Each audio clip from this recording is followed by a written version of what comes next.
ఇప్పుడు మనం 2025వ సంవత్సరం జూలై నెల 1వ తేదీ నుంచి 31వ తేదీ వరకు ద్వాదశ రాశిలో 9వ రాశి ధనుస్సు రాశి వారి జ్యోతిష్య బలం చూద్దామండి. మన జానకిరామ్ని అడిగి ప్రశ్న శాస్త్రం. ధనుస్సు రాశి మూల నక్షత్రంలో పుట్టినవారు, పూర్వాషాఢ నక్షత్రంలో పుట్టినవారు, అలాగే ధనుస్సు లగ్నంలో పుట్టినవారి జాతక బలం, భూత భవిష్యత్తు వరదయమానం ఎలా ఉందో మన జానకిరామ్ని అడిగి చూద్దామండి ప్రశ్న శాస్త్ర ప్రకారం.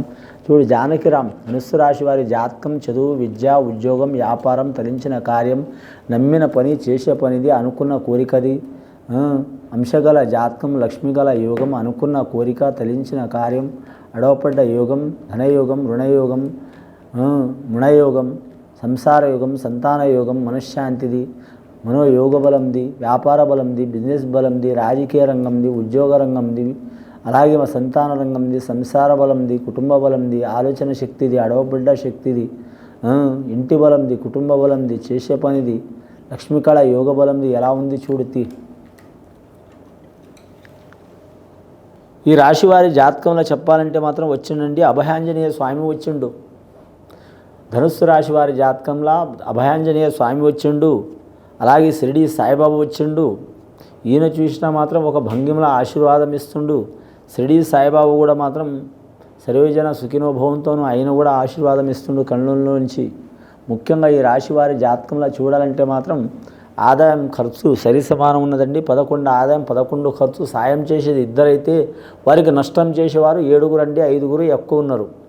ఈ రాశివారి జాతకంలో చూడాలంటే మాత్రం సకల కళ వల్లభులు అండి వీరు. చదువులో కానీ, విద్యలో కానీ, ఉద్యోగంలో కానీ, ఆలోచనలో కానీ, పుట్టుకలో కానీ చాలా వరకు మాత్రం వీరికి దైవిక గుణం ఉంటుంది. గురు మహర్దశ జాతకం వీరిది, కేతు మహర్దశ జాతకం వీరిది.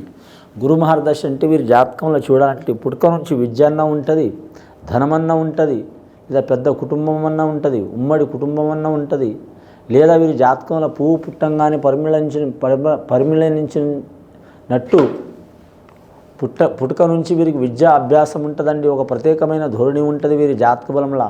ప్రత్యేకమైన ధోరణి అంటే ఒకరిని నష్టం చేయరు, ప్రత్యేకమైన ఆలోచన ఉంటుంది. మూల నక్షత్రంలో పుట్టినవారు సరస్వతి పుత్రులు, సరస్వతి నక్షత్రం అండి అది. ఈ రాశివారి జాతకంలో పూర్వాషాఢ నక్షత్రంలో పుట్టినవారు లక్ష్మీప్రద పుట్టుక ఉంటుందండి. స్త్రీలకు చాలా వరకు లక్ష్మీప్రద యోగ బలం ఉంటుంది. ఈ రాశి వారికి వ్యాపారం మాత్రం అబ్బదండి. అబ్బితే మాత్రం పార్ట్నర్షిప్లో కలిసి వచ్చే అవకాశాలు ఉంటాయి. వారు పెద్ద పెద్ద వ్యాపారం చేసేవారు కావచ్చు, బహుళ అంతస్తులు కట్టేవారు కావచ్చు, కోట్లల్లో వ్యాపారం చేసేవారు కావచ్చు, లక్షల్లో వ్యాపారం చేసేవారు కావచ్చు, వేలల్లో వ్యాపారం వారు కావచ్చు. కలిసి వచ్చే అవకాశం ఉంటుంది వీరికి. మారు వ్యాపారం మాత్రం కలిసి రాదండి. మారు వ్యాపారం అంటే ఇటు తీసుకొని అటు అమ్మటం, అటు తీసుకొని ఇటు అమ్మటం, ఇది కలిసి రాదు వీరికి. ఏదైనా చేస్తే మాత్రం వీరి జాతకానికి చూడాలంటే మాత్రం 10 రూపాయలు లాభం వచ్చినా 10 రూపాయలు నష్టం వచ్చినా పర్వాలేదన్నట్టు నడవాలి. వ్యాపారం అంటేనే రిస్క్. ఈ రాశివారు రిస్క్ తీసుకునే అవకాశం ఉంటుంది. అలాగే ఉద్యోగస్తులకు తిరుగు ఉండదు ఈ రాశివారికి. కానీ నవగ్రహాల్లో వీరికి 3 గ్రహాలు అనుకూలంగా ఉన్నాయండి, 3 గ్రహాలు అనుకూలంగా ఉన్నాయండి, 4 గ్రహాలు బాగలేవండి, 2 గ్రహాలు మాత్రం తటస్థంగా ఉన్నాయి. ముఖ్యంగా వీరికి చతుర్థ స్థానంలో శని ఉందండి, 4వ స్థానంలో శని. 4వ స్థానంలో శని ఉన్నందువలన మొదటగా ఆరోగ్యంలో నష్టం వస్తుంది, రెండవదిగా మాత్రం రుణ చిక్కులు ఉంటాయి, మూడవగా మాత్రం మనశ్శాంతి ఉండదు, 4వలో మాత్రం ఎక్కడ పోయినా మాత్రం గొడవలు, చిక్కులు, చికాకులు ఉంటాయండి. వీరు ఎంత మెడిటేషన్ చేస్తున్నా ఇరిటేషన్ చేసేటోళ్ళు తయారవుతాయి వీరికి. ఎంత నిదానంగా ఉన్నా ఎవరో ఒక వీరిని మాత్రం డిస్టర్బ్ చేస్తారండి. చేయాలని చేయరు, గ్రహ ప్రకారం చేస్తారు. అలాగే ఈ రాశి వారి గురుబలం ఉంది. గురుబలం ఉన్నందువలన వీరి మాట ఎక్కడ పోయినా చలామణి అయ్యే అవకాశం ఉంది. పని లేట్ అయినా సరే తప్పకుండా అవుతుంది. శని చతుర్థ స్థానం మందగమనం ఉంది కాబట్టి పని స్లో అవుతుంది. గురుబలం ఉంది కాబట్టి ఆ పని అవుతుంది, కాకపోతే టైం పడుతుంది. ఈ రాశివారి జాతకంలో మాత్రం ముఖ్యంగా నరఘోష కూడా అధికంగా ఉన్నందువలన మాత్రం ఏ పని చేసినా ఆటంకాలు ఉంటాయండి. కానీ మాత్రం వినాయకుని పెళ్ళికే ఆటంకాలు అయిననే కలుగజేసుకుండండి. అలాంటి జాతకం ఉంటుంది ఈ రాశివారికి. వీరు ఖచ్చితంగా ఆంజనేయ స్వామిని పూజ చేయటం, షిరిడి సాయిబాబాను దర్శనం చేయటం, షిరిడి సాయి అలాగే గురువారం నియమం పాటించడం, దత్తాత్రేయుని పూజ చేయటం, అలాగే మాత్రం మంత్రాలయం రాఘవేంద్ర స్వామిని పూజ చేయటం చాలా వరకు మంచిది. అలాగే ఖడ్గమాల ధరించటం, అలాగే ఖడ్గమాల దేవతను పూజ చేయటం. అలాగే వీరి జాతక బలంలో చూడాలంటే మాత్రం ముఖ్యంగా గవర్నమెంట్ ఉద్యోగం కోసం ప్రయత్నం చేస్తున్న వారు, పర్మనెంట్ కాని వారు పర్మనెంట్ అయ్యే అవకాశం ఉంది. టెంపరవరీ వారు మాత్రం పనిచేసే వారికి ఉన్న ఇబ్బందులు తొలగిపోయే అవకాశం ఉంది. అలాగే గవర్నమెంట్ సొమ్ము వచ్చేవారు ఆగిపోతే అవి వచ్చే అవకాశం ఉంది. ఇల్లు కట్టడానికి కానీ, భూమి తీసుకోవడానికి కానీ, ల్యాండ్ తీసుకోవడానికి కానీ చాలా ఉంటాయండి. ఈ కాలంలో గవర్నమెంట్ ఆఫీసర్ అది సైన్ లేనిది ఏ పనులు కావట్లేదు.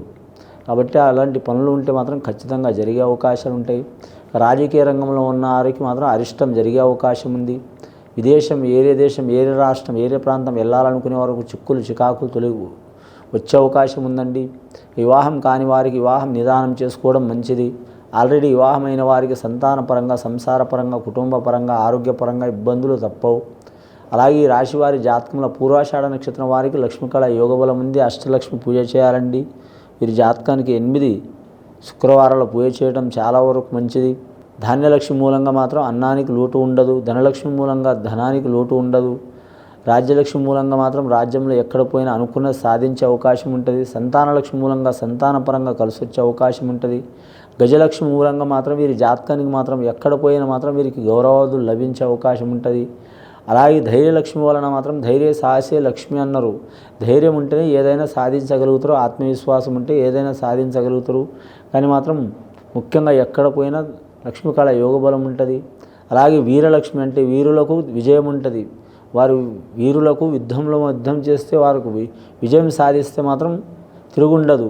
కానీ ఓడిపోతే మాత్రం వారు పోరాడి ఓడిపోయినన్న ఒక గొప్ప పేరు కూడా ఉంటుంది ఆ రాశి వారికి. ఈ రాశివారు ఖచ్చితంగా అనుకున్న స్థాయిలో రాణించే అవకాశం ఉంది. అలాగే నరదృష్టి 1 బాగాలేదు. నరదృష్టి 2వది నవగ్రహ బలాల్లో మాత్రం 4వ స్థానంలో శని ఉన్నదండి. ఈ రెండిటి మూలంగా ఇబ్బందులు అయ్యే అవకాశం ఉంది. ఇల్లు చూస్తే అడివి, అడి చూస్తే ఇల్లు అంటూ ఉంటుంది. మనశ్శాంతి ఉండదు. కానీ నమ్మిన వారి వలన మోసం ఉంటుంది. అలాగే వీరి జాతకానికి ఎవరికి నమ్మాలో ఎవరు నమ్మొద్దో అర్థం కాదు. శత్రువులు మిత్రుల లెక్క, మిత్రులు శత్రువుల లెక్క అయిపోతారు. అలాగే సన్నిహితులు దూరం అవుతారు. అలాగే వీరి జాతకానికి అన్ని పనులు ప్రతి కంటకంగా ఉంటుంది. అలాగే ఈ రాశి వారి జాతకంలో చూడాలంటే మాత్రం ముఖ్యంగా చాలా కాలం నుంచి ప్రయత్నం చేస్తున్న వారికి ఆటంకాలు ఉంటాయి. ఈ ఆటంకాలు తొలగిపోవాలంటే ఆంజనేయ స్వామిని పూజ చేయటం, శనీశ్వరుని పూజ చేయటం, అలాగే కులదేవతని ఆరాధన చేయటం, అన్నదానం, గోదానం, భూదానం, స్వర్ణదానం, వారి శక్తిమందం ఏదైనా చేయటం చాలా వరకు మంచిది. కానీ మాత్రం సద్బ్రాహ్మణులతో మాత్రం పూజ చేయించుకోవడం చాలా వరకు మంచిది. అలాగే ధనుస్సు రాశి వారి జాతకంలో చూడాలంటే మధ్యవర్తి కావద్దండి.